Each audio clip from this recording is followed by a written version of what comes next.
Hello, I'm Frank and I'm part of Group 6. And for our case study, we did a very interesting analysis on Netflix, along with its newest competitor, Disney Plus. Today in my group, we're going to have Ava, Ariana, Tina, Lachlan, Wager, and myself presenting all sorts of different insights that we found, and I hope that you guys enjoy. So Netflix core product is a subscription-based streaming service for television shows and movies. It was founded in 1997 as a rent-by-mail DVD service, and as of last year, there's over 193 million active subscribers with over 2,000 hours of content on the platform.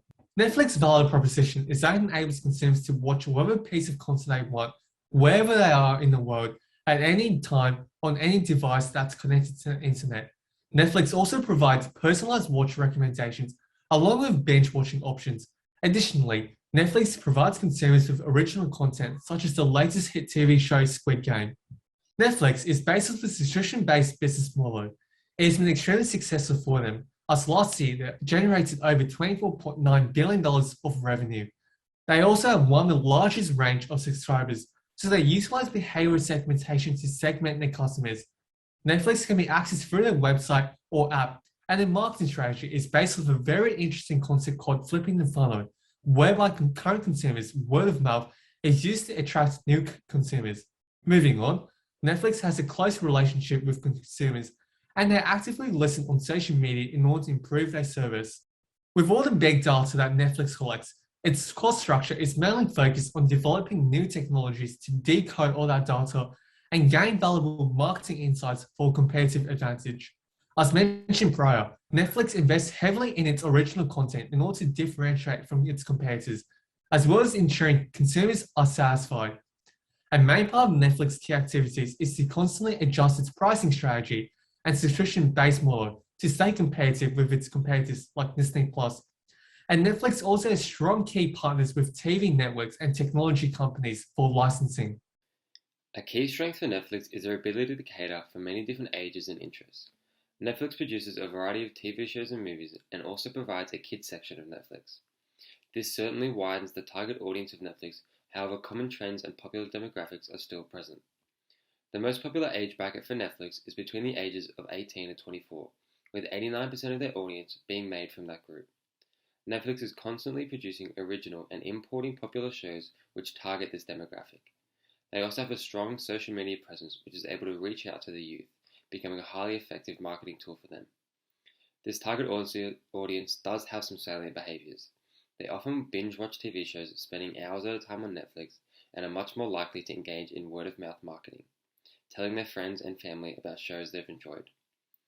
Although this audience takes up a large portion of Netflix viewers, it is not their only target market. For Netflix, the age group of 35 to 44 is also very important and is the largest growing segment by 24% as per available data from 2017. Additional studies also found that the projected growth of that segment is 60%. Netflix highly caters for this age bracket, producing original shows based on the market research on the most popular movies and shows for that age demographic. Netflix consumers in Australia also have an average household income above $102,000 per year, with 1 in 2 Netflix users having young children under the age of 3 at home. They are able to capture the attention of a wide range of people, ultimately resulting in a dominance in the Australian streaming services. The threat of new entrants is moderate. Large capital-based companies which have their own film and television series are a great threat to Netflix if they want to enter this industry.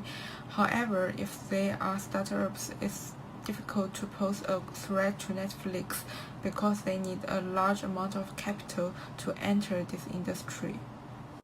This player is holding a high bargaining power because Netflix has less original content.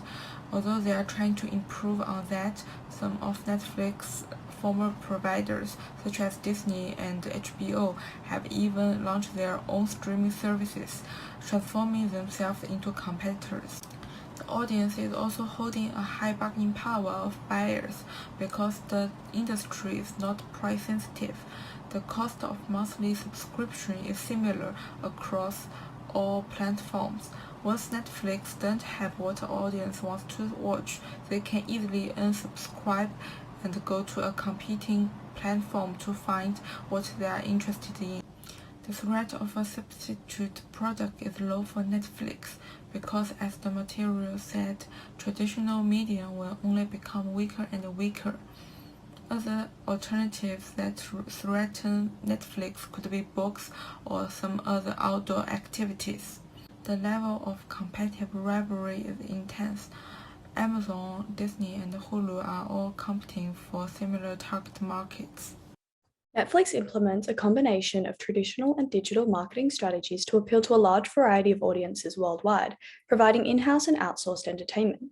Through multi-channel marketing, what began as a DVD delivery service is now a global streaming service. Netflix's strategy implements channels including social media, word of mouth, email marketing, SEO, and banner ads. Netflix pays for ads on Snapchat that offer virtual reality experiences relevant to upcoming shows. Through Twitter, Netflix can engage with their followers by using the poll feature to ask consumers what they would like to see in the future. Netflix also has more than 35 partnerships across the globe and has built alliances with brands including LG, Sony, Samsung, Apple, and Microsoft. Additionally, Netflix offers a customer-friendly platform that is easy to self-set up and use. They provide great customer service and have Netflix teams available 24/7 to help with any issues. Netflix also offers potential customers a 30-day, no-strings-attached free trial to attract new members and give them the Netflix experience. Netflix's management style, headed by Reed Hastings, is to hire and keep only the best employees, reviewing employees often and letting them go if they no longer suit the Netflix business structure. Their management style goal is to hire, develop, and cut smartly, and is a primary reason for the company's success. Netflix's initial brand positioning was to focus on a niche market by starting small and growing globally.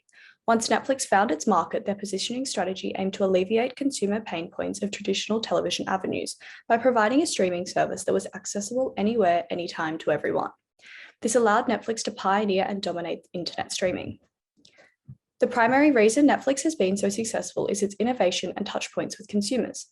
Netflix implemented a disruptive business model that changed the way that people consume television and cable models, instead providing binge-style entertainment at an affordable price. Additionally, Netflix offers personalized content driven by data and algorithms that allow the platform to recommend consumers new content by a percentage match of previous watches. The existing and potential threats or problems that Netflix must deal with include the increase in competition within the marketplace with other businesses, such as Vimeo, which is a smaller company compared to Netflix, and the giant company Amazon, which is an aggressive buyer of the original series. Other networks that have been an ally with Netflix for a long time have begun to fight back against Netflix as they have started developing their own streaming apps. Since Netflix have an easy access to capital, they bid aggressively on the content, which includes licenses for their services and shows, but they make very little profits. Networks and studios are charging higher fees for their shows and thus forcing Netflix to increase their subscription rates, as they don't own most of their shows. If they don't choose to increase their subscription rates, another option for them is to cut back on the content costs, and this could cause their subscriber growth to slow down. Disney is another threat to Netflix as they started to remove all their shows from Netflix since the development of Disney+. And this could cause a loss of subscribers to Netflix, as some people only use Netflix to watch Disney shows. When looking at actions that Netflix can take to deal with existing threats that compromise their position as the top streaming service, in particular the new threat of Disney Plus's streaming service, which will follow the removal of all Disney productions from Netflix. Netflix must take strategic action to stay relevant to their audiences and provide a superior experience. To combat the fierce competition of Disney Plus and other emerging services, it is essential that Netflix provides a more diversified platform tailored to a more mature audience. Appealing to young adults to older generations will be vital, as likely Disney will predominantly pull in families and children's subscriptions due to their main viewing genres. Further, Netflix should provide more suggestions to viewers to account for the paradox of choice that consumers feel when there is a large selection of entertainment to choose from. This will make the service more viewer-friendly, easier to use for older generations, and make it a more appealing service than Disney+. More so, Netflix's ability to develop a more personal relationship with its subscribers will in turn create higher brand loyalty. This can be achieved through starting rewards programs, a subpage that reflects personal details like viewing hours, loyalty rates, and favorite genres. Further, a live programming section on the service would attract a whole new market of customers who are sports motivated when deciding what streaming service to choose from. For example, Stan has developed Stan Sports and have an exclusive deal with Rugby Australia to stream all of their games live. Netflix could set up a sports section that could be a couple of extra dollars to have access to for subscribers if they choose to desire the additional service. It could stream UFC games or NFL games, appealing to many more potential subscribers than they are currently marketed to. Localization is key. The practice of adjusting prices to local markets correlates with more growth. Changing the currency to match the region correlates to 30 to 45% higher growth rates. Thus, Netflix undertaking extensive market research in all the regions they offer their services to will keep them reigning as the supreme service due to their willingness to understand the needs of each market they enter in.